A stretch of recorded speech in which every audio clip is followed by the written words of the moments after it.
नमस्कार, बहुत स्वागत है आप सभी का। आप देख रहे हैं न्यूज इंडिया और आपके साथ मैं हूं मनीषा शर्मा। चलिए आगाज इस वक्त की बड़ी और अहम खबर के साथ कर लेते हैं। उत्तर भारत में कोहरे और शीतलहर का कहर लगातार देखने को मिल रहा है। यूपी के 68 जिले ऐसे हैं जहां पर घना कोहरा छाया हुआ है।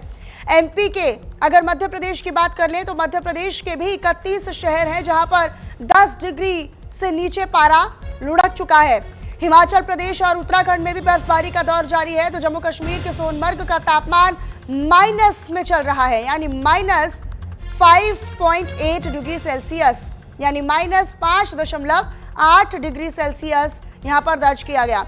जम्मू कश्मीर में जो तापमान है वो माइनस में है। और अगर हम उत्तराखंड और हिमाचल की बात करें तो यहाँ पर भी बर्फबारी चल रही है।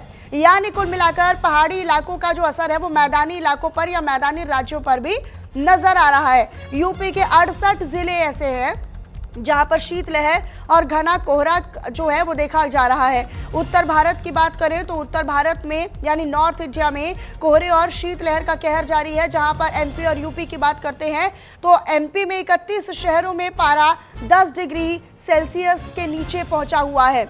यानी मध्य प्रदेश के लोगों को भी ठिठुरन और शीतलहर का प्रकोप झेलना पड़ रहा है। हालांकि बात करें जो कस्बे हैं वहां पे भी यही हालात हैं कि रैन बसेरे तो तैयार है, लेकिन अभी प्रॉपर व्यवस्थाएं वो जो हैं जो प्रशासन की तरफ से दी जाती है तो इसकी कह सकते हैं कि एक कुछ जगह पर काम चलाऊ है और कुछ जगह पर प्रॉपर तरीके से व्यवस्थाएं दी जा रही हैं।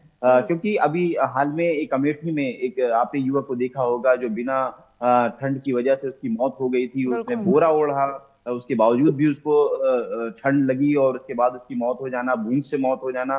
तो ये कहीं ना कहीं एक बड़ा सवाल खड़ा करता है प्रशासन के ऊपर। और इसी को देखते हुए मुख्यमंत्री योगी आदित्यनाथ उसके बाद से काफी अफसरों पर नाराजगी जाहिर की और उसके बाद से काफी सख्त आदेश दिया है कि जितने भी रैन बसेरे हैं वहां पे प्रॉपर व्यवस्थाएं की जाए जिससे किसी भी व्यक्ति की ठंड या भूख से मौत ना हो। मनीषा। ठीक है, एक बार फिर से मैं ऋषभ मेरे साथ मेरे सहयोगी लगातार बने हुए हैं गाजियाबाद से। ऋषभ, क्योंकि हम स्पीड लिमिट का लगातार जिक्र कर रहे हैं, अभी साहब ने बताया कि स्पीड लिमिट को लेकर बाकायदा गाइडलाइंस भी जारी है। गाजियाबाद में इसका असर दिख रहा है क्या? नियमों का पालन लोग कर रहे हैं क्या? हाँ जी, बिल्कुल। देखिए, गाजियाबाद की बात करें, गाजियाबाद ट्रैफिक पुलिस अलर्ट नजर आ रही है। गाजियाबाद पुलिस ने लगातार अनाउंसमेंट करा रही है कि अपने वाहन धीरे चलाएं, कोहरे के कारण जगह जगह साइन बोर्ड लगाए हुए हैं।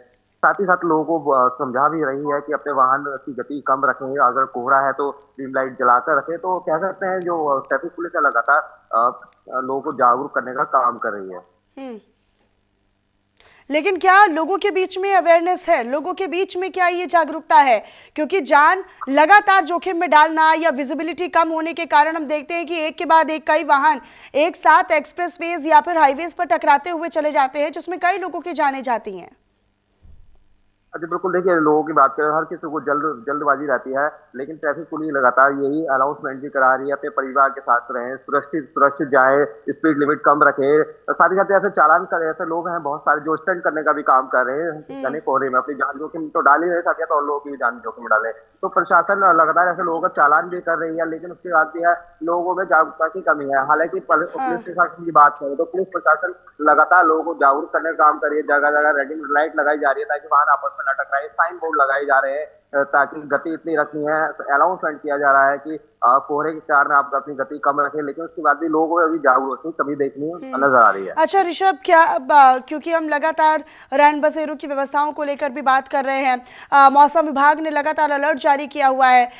क्या संभावना है मौसम विभाग की ओर से? क्या कुछ दिन जैसे जैसे आगे बढ़ेगा क्या लोगों को ठिठुरन कम या फिर कहीं से कहीं तक मौसम खुला या आसमान खुला होने की संभावना जतानी चाहिए, या जस का तस मौसम बना रहेगा, धुंध की सफेद चादर पूरे दिन छाई रहने की उम्मीद?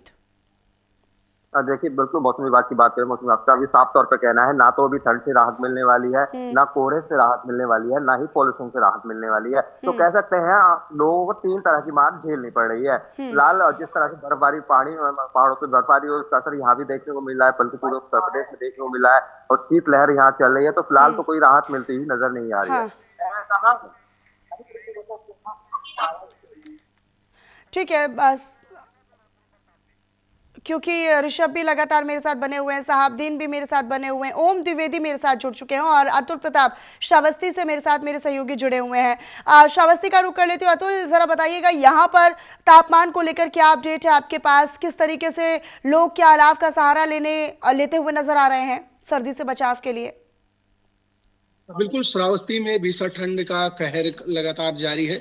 शीतलहर के चलते वाहनों की रफ्तार भी धीमी हो चुकी है, जिसको लेकर परिवहन विभाग ने अलर्ट जारी किया है और लोगों को जागरूकता फैलाने के लिए तमाम तरीके के कार्यक्रम चला रही है। सड़कों पर वो जागरूकता फैला रहे हैं, किसी तरीके से वाहनों की रफ्तार जो है वो धीमी करके आप चलिए और जो सड़कें हैं सड़कों पर सुरक्षित बन के चलिए। परिवार के साथ कोई जा रहा है, बाइकर्स के लिए भी उन्होंने कड़े नियम लागू किए हैं कि जो, क्योंकि श्रावस्ती अत्यंत पिछड़ा जनपद है और यहाँ हेलमेट ना लगा के लोग चलते हैं, तो उनके लिए भी परिवहन विभाग ने अलर्ट जारी किया है। और परिवहन विभाग का कहना यह है कि बिना हेलमेट के और बिना सुरक्षा इंतजाम के वो घरों से कम ही बाहर निकले।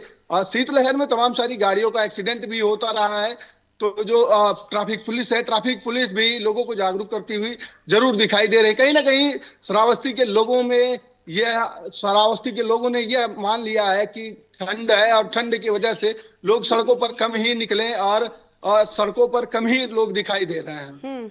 ठीक है, ओम द्विवेदी मेरे साथ मेरे सहयोगी जुड़े हुए हैं। ओम, जरा बताइएगा क्या जो गाइडलाइंस स्पीड को लेकर, वाहनों की स्पीड को लेकर जो जारी की गई हैं ठंड के मौसम में, क्योंकि हम देखते हैं सफ़ेद चादर धुंध की और प्रदूषण के बीच, जिस कारण विजिबिलिटी कम या फिर शून्य होती है, जिसमें हादसे बहुत ज़्यादा होते हैं, क्या उन नियमों का, उन गाइडलाइंस का पालन हो रहा है? रैन बसेरों को लेकर क्या व्यवस्थाएं देख रहे हैं आप ज़मीनी स्तर पर?